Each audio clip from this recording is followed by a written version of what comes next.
Welcome to the Talk Like a Leader podcast, where we explore the mindset, skill set, and habit set of leadership communication.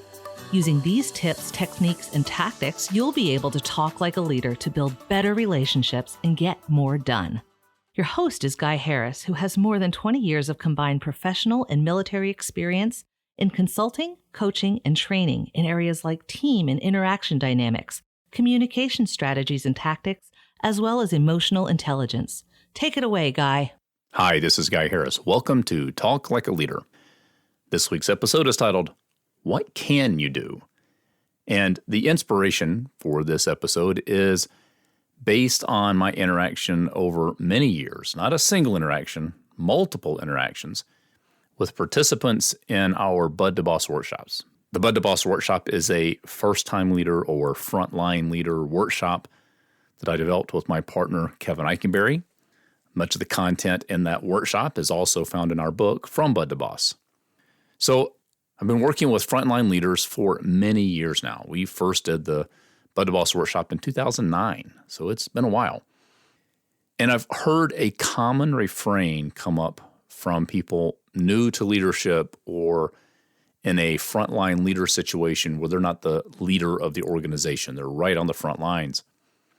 We'll start talking about an approach in coaching or an approach in rewarding people for performance or something to do with interacting with their team or influencing behavior.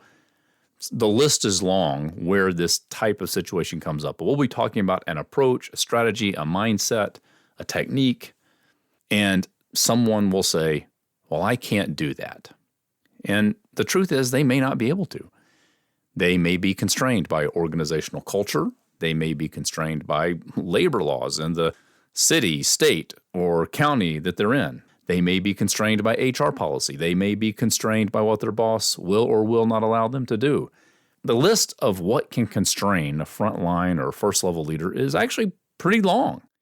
It's a pretty difficult leadership role.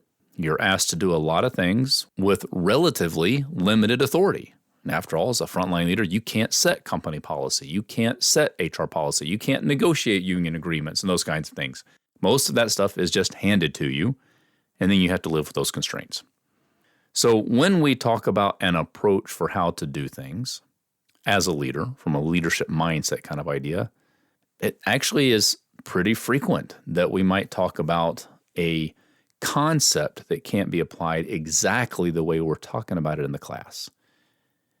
And that triggers the, well, I can't do that response, or my boss won't let me do that response, or HR would never let me do that response. And I always have to honor that because, you know what? They know their work situation better than I do. And the question that always comes to my mind is, well, what can you do?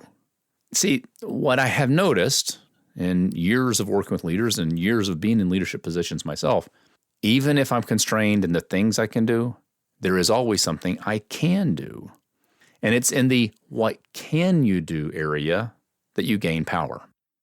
Well, it's easy to fixate on what you can't do, to be frustrated by the limits of your authority, to be upset because you can't take certain actions to fix problems on your team or to address behavior challenges, those kind of things. Frankly, I get it. I've been in that situation. I've been frustrated myself with the inability to address particular behavioral or work approach strategies or practices on my team. Felt like my hands were tied. And what I've noticed is when I focus on what I can't do, I feel hopeless and sad and discouraged, and I lose almost all energy to accomplish things in my job. When instead I focus on what I can do, when I find the alternative strategy, when I recognize, okay, I can't do certain things, I can do something, then I start to feel hopeful and engaged and optimistic that I'll actually be able to make a difference. And that's a mindset I'd like to share with you today and talk like a leader. When you're confronted with maybe a long list of strategies you can't use, approaches you can't use, ideas you can't implement, look for the thing you can do. And I'm confident that there will be something you can do even if you can't do all that you'd like to do. And if you'd focus on what you can do instead of what you can't do, It will hopefully give you energy and hope and optimism that you can actually make a difference on your team and move things in a positive direction. Now, as a frontline leader, somebody who's been a high performer in the past, especially in the individual contributor role, the desire to make an impact quickly, the desire to make a difference quickly, the desire to get quick results is probably very high because it's probably what got you into a leadership role to start with, getting things done and making things happen and solving problems. So running into situations where you can't take all the actions you want to take can feel frustrating. It can make you feel like you're not making a difference. And because things are going slowly, it feels like they're not moving at all. Well, back to the idea of focus on what you can do. If you're doing what you can do, you are making a difference and you are moving things forward. I remember hearing Les Brown say one time, all you can do is all you can do, and all you can do is enough. Just be sure that whatever you do is all you can do. So if you've done all you can do, you can go to bed at night and be at peace that you made a difference today within your scope of influence.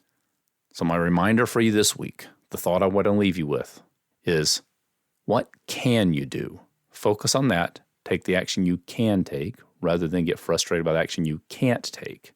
If you do that, stay engaged, stay connected to your team, you can talk like a leader.